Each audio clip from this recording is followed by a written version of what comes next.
Today we are meeting two innovators in the French-speaking region of the Confederation. As a first stop, we arrive at the supermarket underground parking garage in Renan to check out Enerdrape. Alors, je m'appelle Margot Pelletier et je suis la cofondatrice d'Enerdrape. Notre solution, c'est une technologie de géothermie sans forage sous forme de panneaux.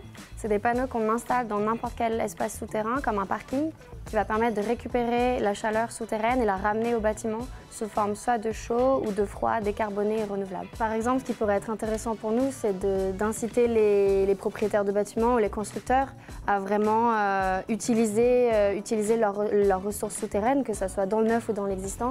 Et on voit que c'est des choses qui sont en train d'être mises en place, notamment en France. Maintenant, on va être presque obligé de regarder les géoénergies, de vraiment regarder l'énergie qui est sous nos pieds. Et ça, c'est des choses qui pourraient être répétées en Suisse et qui pourraient être vraiment intéressantes en général, pas seulement pour notre technologie, mais pour toutes les autres technologies de géothermie en règle générale. Je pense que la loi sur le climat, elle va être bénéfique pour n'importe quelle technologie renouvelable, pour vraiment accélérer l'adoption de ce type de technologie. C'est aussi un très bon moyen de valoriser les technologies suisses. On a beaucoup de solutions qui sont développées en Suisse et vraiment de valoriser au final toutes ces solutions qui manquent juste peut-être du petit coup de pouce pour vraiment rentrer largement sur le marché en fait. Si la loi n'est pas adoptée, ça ne veut pas dire qu'on ne va pas pouvoir déployer ce type de technologie, mais c'est juste que ça va prendre plus de temps. Et je pense qu'aujourd'hui, le problème, c'est qu'on n'a pas vraiment le temps. Donc je pense que c'est plus une question de timing que vraiment ça ne va pas se faire. Alors moi, je suis ingénieure à la base de l'EPFL. Donc je suis plutôt une entrepreneure qui est partie de l'ingénierie. J'avais une technologie en main. Au laboratoire et donc avec mes deux cofondateurs, on s'est dit qu'il fallait sortir cette technologie, que la recherche, après 15 ans de recherche, c'était terminé et qu'il fallait vraiment l'emmener sur le marché parce que le besoin, il était dans le marché, il était aujourd'hui. Le moment le plus gratifiant depuis le projet, c'est ça, c'est de voir le produit, c'est de voir les panneaux installés après 4-5 ans de développement, parce qu'on est vraiment parti d'une technologie qui était dans le laboratoire, il a fallu l'industrialiser, en faire un produit.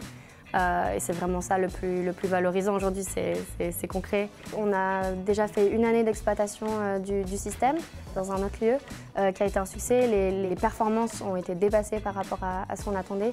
Donc ça nous met vraiment, on est vraiment très positif sur le reste du déploiement. From a parking garage to the countryside to talk about agriculture, we traveled to Comté to meet the creators behind Insolite, our second solution.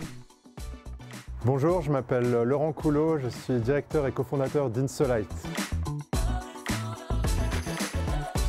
Alors Insolite, on développe une nouvelle solution agrivoltaïque où le but c'est de remplacer des tunnels agricoles plastiques par des installations solaires innovantes qui permettent à la fois de cultiver dessous et en même temps de générer de l'électricité. Là, on est sur le site de l'Agroscope de Comté. Donc l'Agroscope, c'est le Centre fédéral d'agronomie. Et on a lancé les premiers essais en 2021, donc on est à côté de Sion, où tout le but c'est de faire des validations agronomiques de notre solution sur des framboises et des fraises. Le principal défi, c'est qu'on fait des projets d'infrastructure. Qui dit infrastructure dit permis de construire, également permis de raccordement réseau, et c'est vrai que c'est un domaine qui nous ralentit aussi dans nos développements en tant que jeune société. On pense que c'est essentiel, on voit sur le terrain qu'on se heurte à des obstacles administratifs, qui sont principalement des ralentissements qui nous bloquent dans les développements, et d'un autre côté la transition énergétique ne peut pas attendre, donc on attend beaucoup de cette loi pour nous aider à faciliter les démarches administratives de permis notamment.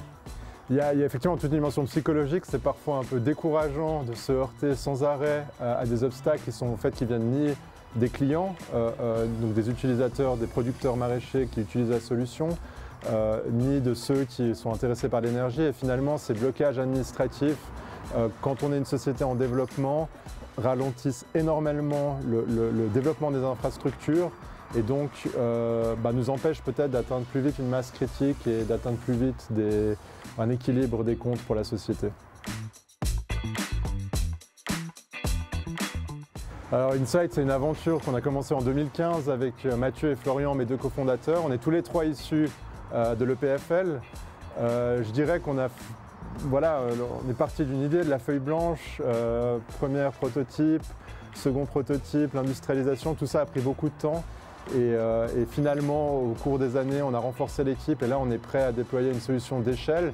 Et quand on dit échelle, c'est des hectares, hein. Donc c'est vraiment massif et donc très très intéressant et passionnant. Ouais, je pense que chaque étape a eu ses beaux moments, mais c'est vrai que d'arriver à des infrastructures concrètes, tangibles, avec des producteurs qui nous disent on a envie d'utiliser la solution sur des hectares. Et là, on a le premier déploiement en ce moment à Lucerne, 3000 m², donc premier déploiement d'échelle. Ça, c'est ultra gratifiant. This coming June 18th, we count on you. Don't forget and vote yes to the climate law. We hope you enjoyed our video. See you next time in a second episode where the destination is always a solution.